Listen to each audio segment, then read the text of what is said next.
हम एक पूर्व फुटबॉल स्टार और पहले राउंड के ड्राफ्ट पिक के खिलाफ हाई प्रोफाइल केस में एक बड़े घटनाक्रम पर नजर रख रहे हैं। एक कथित हत्यारा जिसने अपने कथित अपराध छुपाने के लिए जांचकर्ताओं के अनुसार एआई का इस्तेमाल किया।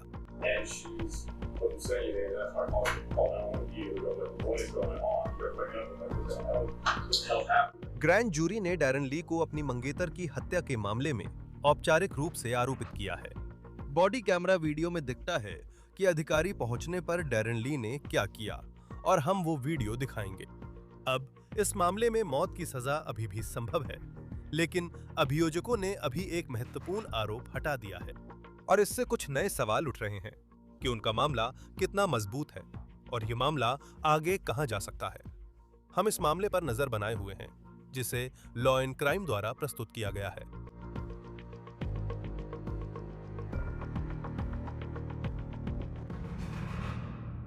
मैं चाहता हूं कि आप लगभग एक दशक पीछे जाएं, 2015 के शुगर बाउल तक। यह ओहायो स्टेट फुटबॉल इतिहास के सबसे महान खेलों में से एक है। बकीज ने अल्बामा को हराकर उसी साल कॉलेज फुटबॉल नेशनल चैंपियनशिप की दौड़ में यह मैच जीता था। शुगर बोल के एमवीपी लाइनबैकर डैरन ली थे।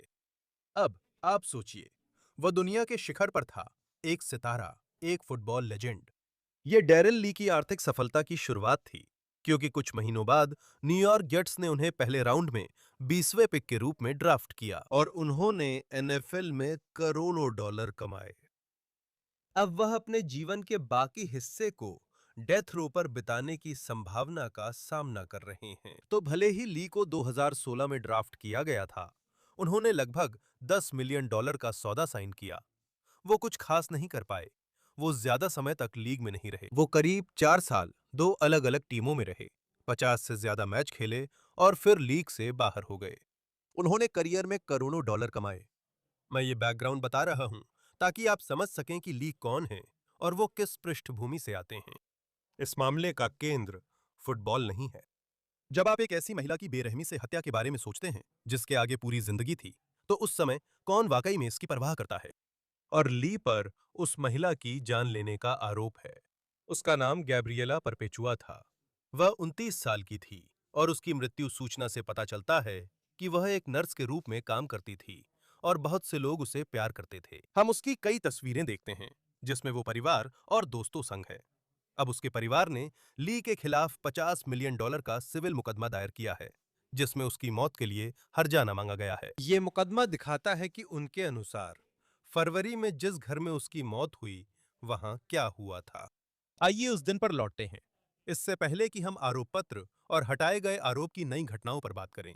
पुलिस के अनुसार 5 फरवरी को चाटानूगा, टेनेसी के पास उस घर में क्या हुआ था, इस पर बात करते हैं। सैम 7 सीपीआर जारी है। 29 साल की महिला। अब ली ही वो थे जिन्होंने 911 पर कॉल की थी। और आपको सोचना होगा, क्या यह चिंतित बॉयफ्रेंड की कॉल थी या हत्यारे की, जो अपने निशान छुपा रहा था? आइए उस बॉडी कैमरा वीडियो पर बात करें जो हमने इस केस में देखी। मुझे लगता है यह महत्वपूर्ण है, क्योंकि यह दिखाता है कि पुलिस के घर पहुंचने पर उस पूर्व फुटबॉल स्टार ने कैसे व्यवहार किया और उन्होंने क्या भयानक खोज की। मैं चाहता हूं कि आप ली की बॉडी लैंग्वेज देखें जब वो अधिकारियों से बात करता है। यह बॉडी कैमरा वीडियो ली की उस प्रारंभिक सुनवाई में दिखाया गया था, जिसमें मुकदमा चलाने के पर्याप्त आधार पर खिंचा रहे थे। WTVC के कैमरे बॉडी कैमरा वीडियो को कैप्चर करने में सक्षम थे। चलिए देखते हैं। We'll get you an idea. Hold on for a second.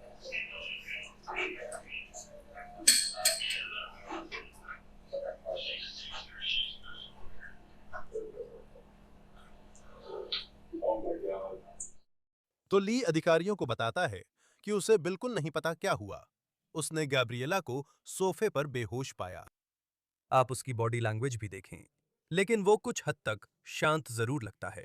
हालांकि ये व्यक्तिगत होती है और लोग इसमें अलग अर्थ देख सकते हैं। और जब आप सुनते हैं कि गैब्रिएला को कथित तौर पर कैसी चोटें आई थीं, तो ये घर के अंदर क्या हुआ था, इस पर कई बड़े सवाल खड़े करता है। गैब्रिएला के परिवार के मुकदमे के अनुसार उसे गंभीर शारीरिक चोटें आईं, जिनमें सिर पर तेज चोट लगना शामिल है, जिससे गंभीर ब्रेन इंजरी हुई। गर्दन की हड्डी टूट गई, गर्दन में चोट, छाती, पेट और पैर में कई छेद और चाकू के घाव, चेहरे के बाईं ओर काफी खरोंचें और चोट के निशान, और उसके शरीर पर इंसानी दांतों के निशान मिले, जो एक हिंसक शारीरिक संघर्ष और जानबूझकर किए गए हमले की ओर इशारा करते हैं। आइए इस मामले में अभियोजन पक्ष के लिए एक बहुत बड़े सबूत के बारे में बात करते हैं, और वो है जो ली ने कथित तौर पर 911 पर कॉल करने से पहले किया था। संदेश, सवाल जो उसने चैट जीपीटी से पूछे, और मैं आपको वो संदेश अभी दिखाऊंगा। लेकिन उससे पहले हमें कुछ और अहम सबूतों के बारे में बात करनी होगी जो घर के अंदर मिले थे। वो खून के छींटों के सबूत, जो पुलिस का कहना है कि उनके पास थे। मैं चाहता हूं कि आप प्रथम दृष्टया आधार की सुनवाई देखें, जहां अधिकारी घर के अंदर क्या मिला बता रहे हैं। ये सीढ़ियों का ऊपरी हिस्सा है जहां से गलियारा मास्टर बेडरूम की ओर जाता है। आप वीडियो में सारा नीला रंग देख सकते हैं, जिसे कानून प्रवर्तन ने घर के अंदर मिला खून बताया है। पर आप यहां देख सकते हैं कि यह नीला रंग दिखा रहा है कि लिविंग रूम में कथित तौर पर खून कहां मिला था। वे यह भी कहते हैं कि यह टॉयलेट पर भी मिला था, यह बाथरूम में भी मिला था, यह पूरे घर में मिला था, और यहां तक कि ली की बीएमडब्ल्यू और रसोई में भी मिला था। तो अब आइए कृत्रिम बुद्धिमत्ता के बारे में बात करते हैं, क्योंकि यह स्पष्ट है कि कानून प्रवर्तन को यह एक भयानक दृश्य मिला था। यह सवाल उठता है कि ली भ्रमित था कि उसकी गर्लफ्रेंड प्रतिक्रिया क्यों नहीं दे रही थी। अभियोजकों के अनुसार जब उन्होंने उसका फोन और कंप्यूटर देखा तो उन्हें वे सवाल मिले जो उसने कथित तौर पर चैट जीपीटी को 911 पर कॉल करने से पहले ऐसे भेजे थे, मानो वो उसका वास्तविक कानूनी सलाहकार हो। राज्य मानता है कि यह फंसाने वाला सबूत है। हम इस सुनवाई पर लौटेंगे, और इस समय एक अधिकारी जो कुछ सवालों को समझा रहा है जो ली ने एआई से पूछे थे। ये हरा रंग होगा, ग्रेड होंगे मिस्टर ब्रेडी, क्योंकि यही उनका सवाल है जिससे बदलना है। यह कुछ मुख्य सवाल हैं जिनका जवाब ली और उसकी टीम को केस बढ़ने पर देना होगा। और उन सवालों में से कुछ ये हैं कि जो कहानी उन्होंने पुलिस को बताई, जो हमने अभी बॉडी कैमरा वीडियो में देखी, वो उन सवालों से मेल क्यों नहीं खाती जो वो अधिकारियों के आने से पहले चैट जीपीटी से पूछ रहे थे। उन्होंने चैटबॉट से पूछे सवाल अधिकारियों से कही बातों की तुलना में कहीं ज्यादा विस्तार से थे, जब उन्होंने कहा था कि उन्हें नहीं पता उनकी गर्लफ्रेंड बेहोश क्यों है। अब निष्पक्ष रूप से कहे तो हमने जो बॉडी कैमरा वीडियो देखा वो सिर्फ एक छोटा सा हिस्सा था। अभियोजकों ने उस सुनवाई में कहा कि उनके पास लगभग 30 मिनट की बॉडी कैमरा वीडियो है, लेकिन प्रारंभिक सुनवाई के लिए उन्होंने सिर्फ 5 से 10 मिनट की वीडियो ही दिखाई। तो हमें नहीं पता कि ली ने कथित तौर पर कानून प्रवर्तन अधिकारियों को और क्या बताया। मैं ली का वह संदेश दिखाना चाहता हूं जो उन्होंने चैटबॉट को भेजा था और अभी अदालत में पेश हुआ है। आप इसे अपनी स्क्रीन पर देख सकते हैं। उसने कथित तौर पर पूछा, उद्धरण, अभी समझ नहीं आ रहा क्या करूं। मंगेतर ने फिर से अपनी पागल हरकत की और अब वह गड़बड़ हो गई है। मैं उठा तो उसकी दोनों आंखें सूजी हुई थीं। मैंने कुछ नहीं किया, ये उसने खुद को किया था। उसने खुद को चाकू मारा, अपनी आंख काट ली। मुझे नहीं पता, लेकिन वो उठ नहीं रही है या जवाब नहीं दे रही है। मैं क्या करूं? ली ने बॉडी कैमरा वीडियो में ऐसी कोई बात नहीं कही जैसा हमने देखा। अब आगे बढ़ते हुए एक और सवाल ये है कि उसे कैसे नहीं पता कि उसके साथ कथित तौर पर क्या हुआ। घर में, उसकी कार में, बाथरूम में, किचन में, हर जगह कथित तौर पर इतना सारा खून मिला था। फिर भी उसने पुलिस को बताया कि उसने उसे जगाने और खाना पूछने की कोशिश की, लेकिन वो नहीं जागी, इसलिए उसने 911 पर कॉल किया। लेकिन जैसे जैसे मामला आगे बढ़ता है, बचाव पक्ष के लिए एक और बड़ा सवाल है। अब मैं नई जानकारी साझा करना चाहता हूं, क्योंकि ग्रैंड जूरी ने इसे सुना और ली पर फर्स्ट डिग्री मर्डर का आरोप लगाया है। और अगर ली उस आरोप में दोषी पाया जाता है, तो वो अपनी बाकी जिंदगी जेल में बिताएगा। और अभियोजकों ने अभी तक यह फैसला नहीं किया है कि वे इस मामले में मौत की सजा की मांग करेंगे या नहीं। बताया जा रहा है कि यह फैसला आने वाले हफ्तों में लिया जाएगा। अब जहां तक ली और उस पर लगे आरोपों की बात है, तो अब उस पर औपचारिक आरोप लगाए जाने से पहले की तुलना में एक आरोप कम है। अभियोजकों ने सबूतों के साथ छेड़छाड़ का एक आरोप हटा दिया है। एसोसिएटेड प्रेस ने कहा कि इसका मकसद पहले दर्जे की हत्या के मुख्य आरोप पर ज्यादा ध्यान देना है। अब ये भी ध्यान देने वाली बात है और देखना दिलचस्प होगा कि अगर ये मामला ट्रायल तक जाता है तो ये बात कितनी मायने रखती है। ये पहली बार नहीं है जब ली पर हिंसा का आरोप लगा है, इसलिए मामला बढ़ने पर ध्यान देना जरूरी है। फरवरी में गैब्रिएला की हत्या के मामले में उसकी गिरफ्तारी के समय एसोसिएटेड प्रेस के मुताबिक ली ओहायो के फ्रैंकलिन काउंटी में प्रोबेशन पर था। वही कोलंबस है और अलाचुआ काउंटी, फ्लोरिडा। उस पर 3 अलग-अलग कथित हमलों का आरोप लगाया गया था, जिनमें उसकी मां और उसके एक बच्चे की मां पर कथित हमले भी शामिल थे। हमारे विशेषज्ञ को बुलाने से पहले मैं यह स्क्रीन पर दिखाना चाहता हूं, ताकि लोग जान सकें कि घरेलू हिंसा मामलों में मदद उपलब्ध है। अगर आपको या आपके किसी जानने वाले को मदद की जरूरत है, तो आप घरेलू हिंसा हेल्पलाइन से संपर्क कर सकते हैं।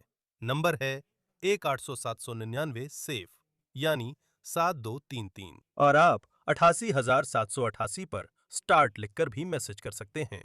यह सेवा 24 घंटे उपलब्ध है। अब हमारे साथ आपराधिक मामलों के बचाव पक्ष के वकील एरिक फेटस हैं। लॉ एंड क्राइम पर आपको देखकर अच्छा लगता है। दिलचस्प है कि चैट जीपीटी और अन्य एआई चैटबॉट्स ज्यादा लोकप्रिय हो रहे हैं। हमने कुछ मामलों में देखा है कि जिन लोगों पर अपराध का आरोप है, वे चैट जीपीटी की मदद ले रहे हैं। पुलिस के उसके घर पहुंचने से पहले डैरन ली ने कथित तौर पर एआई से जो सवाल पूछे, उससे आप क्या समझते हैं? खैर, कुछ बातें हैं। आप जानते हैं, क्या इन आरोपियों को यह एहसास नहीं है कि मेरी सारी टेक्स्ट, मेरी सारी कॉल्स, मेरे ईमेल्स, ये सब देखे जा सकते हैं? लेकिन वे सोचते हैं कि चैट जीपीटी कोई गुप्त या अलग चीज है या कुछ और। मुझे ये समझ नहीं आता। जैसे जैसे कि ये सब तो साफ तौर पर सपोना और डिजिटल फोरेंसिक विश्लेषण में सामने आ जाएगा। और जब आप इसे देखते हैं तो मेरी राय में क्रिस, इसकी कई व्याख्याएं हो सकती हैं। लेकिन एक व्याख्या ये है कि वो पुलिस को शामिल किए बिना मेडिकल सहायता लेने की कोशिश कर रहा है। क्या ऐसा इसलिए है क्योंकि उसने कुछ गलत किया है, या फिर इसलिए क्योंकि कुछ बुरा हुआ है और वह प्रोबेशन पर है? आप जानते हैं, वहां कई व्याख्याएं हो सकती हैं। मुझे लगता है कि उन चैट जीपीटी पूछताछों में कई दिलचस्प बातें हैं जो कुल मिलाकर इतनी अच्छी नहीं लगती। क्योंकि मुझे लगता है कि यह उसकी रक्षा के लिए है। क्योंकि एक तरफ बाहर से देखने पर आप सोचते हैं कि अगर कोई चैट जीपीटी पर जाकर ऐसे सवाल पूछ रहा है, तो वह निश्चित रूप से संदिग्ध है।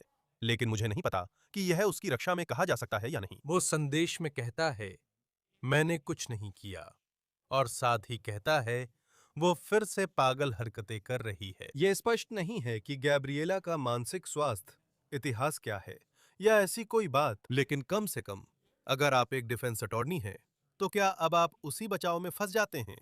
यानी ये कि उसके साथ कोई समस्या थी और किसी तरह उसने खुद के साथ ये किया। क्योंकि देखने में तो यही लगता है। उसने इन संदेशों में चैटबॉट से पूछा, निश्चित रूप से उन बयानों का इस्तेमाल उसके खिलाफ किया जाएगा। तो क्या इसका मतलब है कि उसके बचाव के विकल्प सीमित हो गए हैं? जरूरी नहीं।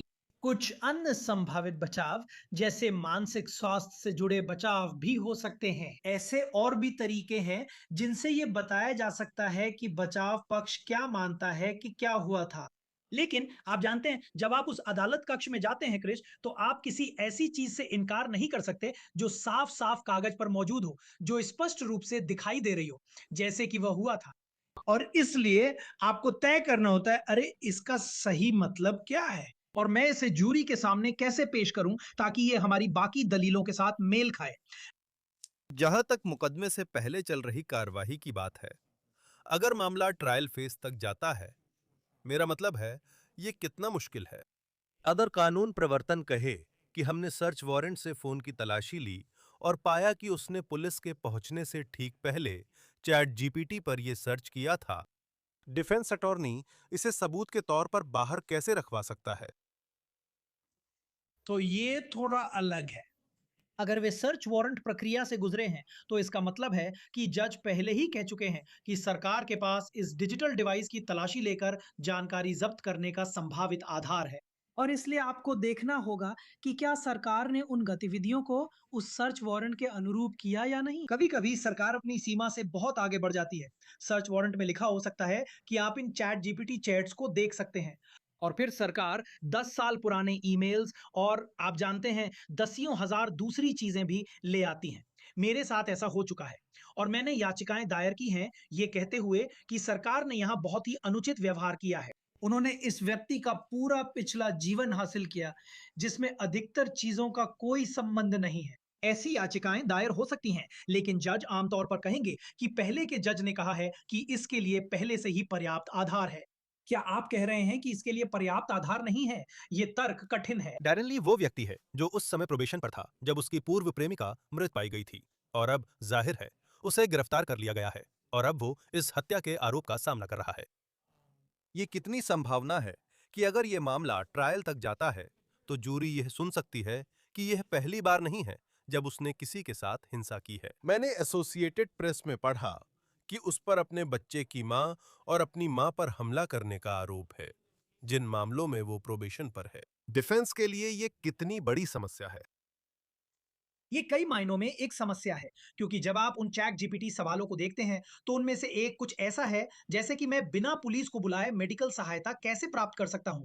इसका कारण हो सकता है कि उसने उसे मार दिया हो, या डिफेंस कह सकता है कि वो प्रोबेशन पर था, घबराया था और नहीं चाहता था कि पुलिस आए। अगर आप ये व्याख्या जूरी को देते हैं तो इसका मतलब है कि वो पहले से ही प्रोबेशन पर था। शायद आपको जज से एक ऐसा निर्देश मिल जाए कि देखो, उन्हें यह सुनने को नहीं मिलेगा कि वो किस वजह से प्रोबेशन पर था, बस इतना कि वो प्रोबेशन पर था क्योंकि ये चैट चैट जीपीटी वाली बात को समझाता है। इसके अलावा इस कथित पीड़ित के खिलाफ पहले भी कृत्य हुए हैं जिन्हें उसके मकसद और मंशा दिखाने के लिए लाया जा सकता है। ऐसी चीजें घरेलू हिंसा जैसे मामलों में अक्सर इस्तेमाल होती हैं, जैसा कि यह मामला हो सकता है। डैरेन ली की गिरफ्तारी के बाद से हमारे पास जो नई जानकारी आई है वो दिखाती है कि हम कहां हैं, और ये सच में नहीं हो सकता। मैं बार बार इसी बात पर लौटता हूं, और ये पहली बार नहीं है जब हमने किसी फुटबॉल खिलाड़ी या सेलिब्रिटी को या किसी को इस तरह की मुसीबत में देखा है। सोचिए, ये वही शख्स है जिसने $10 मिलियन का कॉन्ट्रैक्ट साइन किया था और अब 5 साल से लीग से बाहर होकर आरोपों का सामना कर रहा है। ये वाकई चौंकाने वाली गिरावट है, और अब उस पर अपनी मंगेतर की हत्या के मामले में औपचारिक अभियोग लगाया गया है, लेकिन शुरू में उस पर सबूतों के साथ छेड़छाड़ का भी आरोप था। अब उस पर वो आरोप नहीं है। एसोसिएटेड प्रेस ने कहा, अब अभियोजक पहले दर्जे की हत्या के मुख्य आरोप पर ध्यान केंद्रित कर सकते हैं। यह संभावित रणनीति क्या हो सकती है? मुझे पता है कि आप एक फौजदारी मामलों के बचाव पक्ष के वकील हैं। इससे आपको क्या संकेत मिलता है कि डैरेन ली अब उस आरोप का सामना नहीं कर रहा है? बिल्कुल, मैं ग्रैंड जूरी की कार्यवाही में नहीं था, इसलिए मुझे उन तथ्यों की जानकारी नहीं है जिन पर आरोप आधारित हो सकता था। लेकिन इससे मुझे ये पता चलता है क्रिश कि सरकार यहाँ सतर्क रहना चाहती है। वे ये नहीं चाहेंगे कि उन पर ज्यादा आरोप लगाने का आरोप लगे। आप ये नहीं चाहेंगे कि ऐसा लगे कि आप किसी के पीछे उतनी सख्ती से जा रहे हैं जितना कि न्याय संगत और उपयुक्त है। और इसलिए यहाँ मुख्य आरोप पर ही ध्यान केंद्रित करना और इन अतिरिक्त आरोपों को आगे ना बढ़ाना उस सोच के हिसाब से समझ में आता है। और इससे मुझे ये भी पता चलता है कि वो आरोप शायद मौत के बाद की किसी गतिविधि पर आधारित था, शायद कुछ छुपाने की कोशिश करने पर। और वे नहीं चाहते कि जूरी किसी तरह के समझौता फैसले में उलझ जाएं, जहां वे कहें हम हत्या को लेकर 100% निश्चित नहीं है, लेकिन चलो इस छेड़छाड़ वाली बात पर दोषी ठहरा देते हैं और मामला खत्म करते हैं। सरकार ऐसा नहीं चाहती। हाँ, और जाहिर है अगर सरकार को लगता है कि उनके पास फर्स्ट डिग्री मर्डर के आरोप में बहुत मजबूत केस है, मेरा मतलब है अगर उन्हें टेनेसी में उस मामले में दोषी पाया जाता है, तो कम से कम उन्हें अपनी बाकी जिंदगी जेल में बितानी पड़ेगी और वो अब भी मौत की सजा का सामना कर सकते हैं।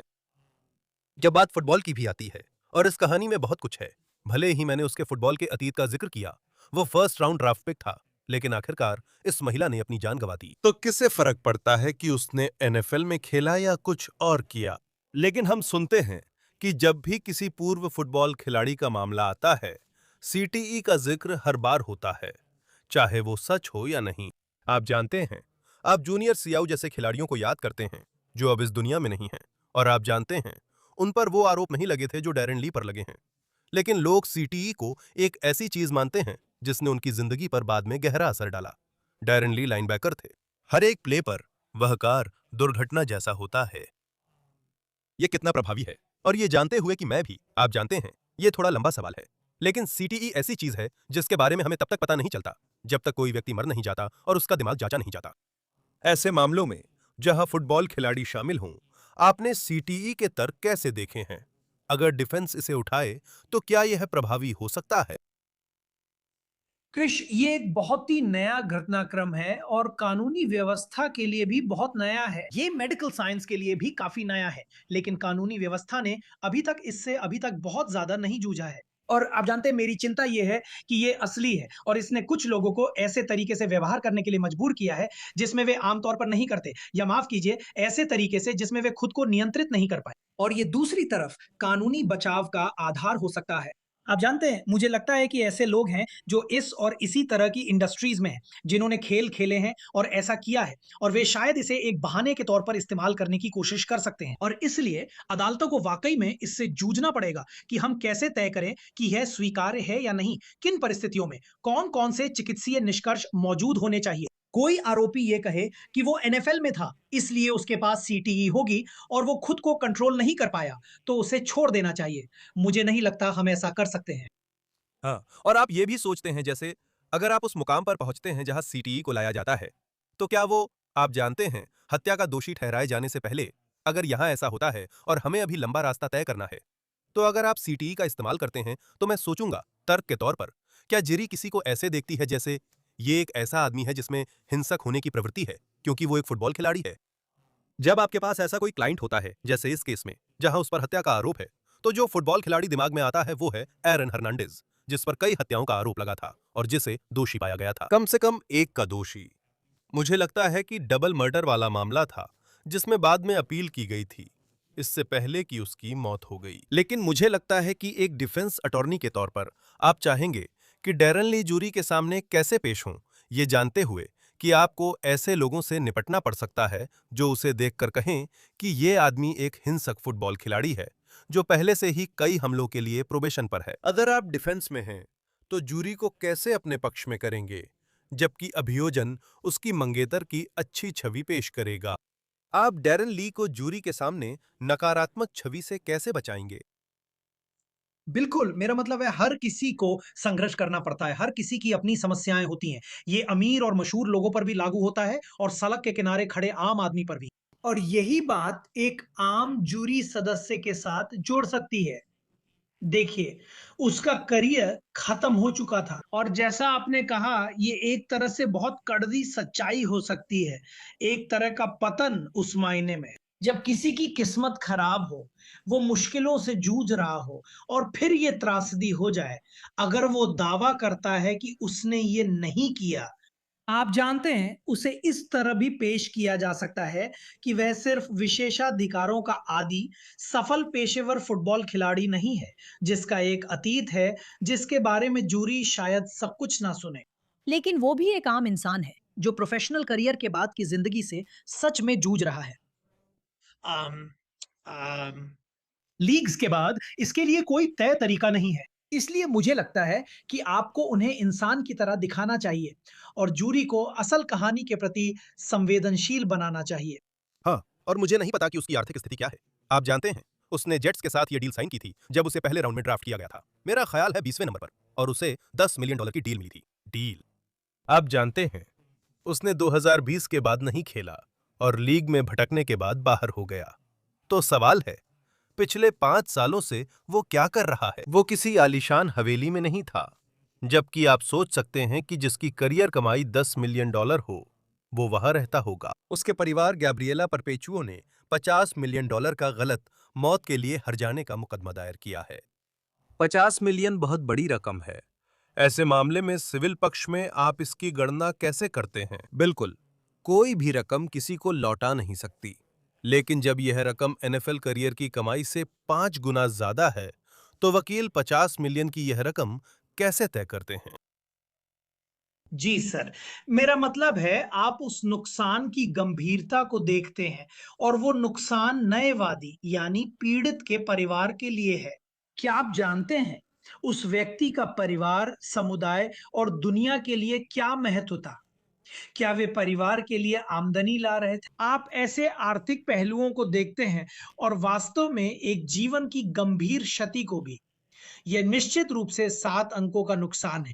लेकिन कृष, इसमें यह भी अहम है कि ऐसी गलत मौत के हर्जाने वाले मुकदमे में कितनी वसूली हो सकती है। आपके पास करोड़ों डॉलर का फैसला हो सकता है और अगर उस व्यक्ति के पास इसे चुकाने के लिए संपत्ति नहीं है, तो आपको भुगतान नहीं मिलेगा। हाँ, वो कैसे काम करता है? हमें अभी लंबा रास्ता तय करना है। जब तक दोषी साबित ना हो, वो निर्दोष है। मान लें कि उसे दोषी पाया जाता है। और आप जानते हैं, ये $50 मिलियन का मुकदमा, जिसमें सिविल पक्ष में जूरी का फैसला आने में, जैसा कि मुझे पता है, लंबा समय लगेगा। शायद इस केस के खत्म होने के बाद। तो आर्थिक रूप से क्या होता है? मेरा मतलब है, क्या आप जानते हैं, मुझे पता है कि आपको $50 मिलियन मिलने का हक है, लेकिन अगर वो जेल में है तो ऐसा नहीं है कि उसके पास कभी वो पैसे होंगे।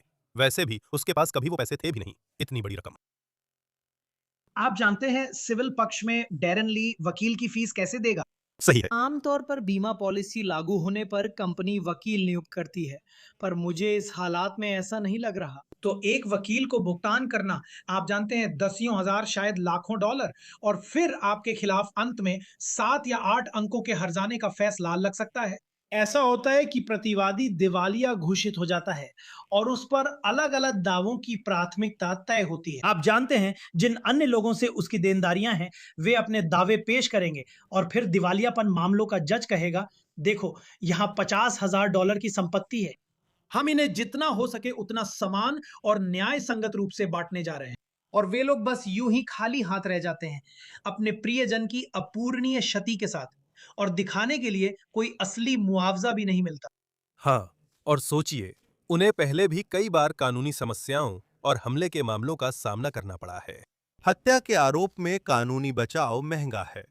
अक्सर खिलाड़ी पैसा कमाने के बाद भी दिवालिया हो जाते हैं। मुझे उनकी वित्तीय स्थिति नहीं पता। मुझे यकीन है कि मामला आगे बढ़ने पर यह भी एक अहम मुद्दा बनेगा।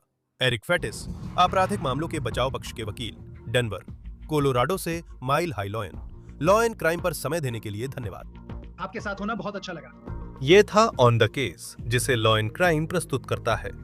अब हम पीकॉक पर भी स्ट्रीम कर रहे हैं। मैं क्रिस स्टीवर्ट हूं। अगली बार मिलेंगे।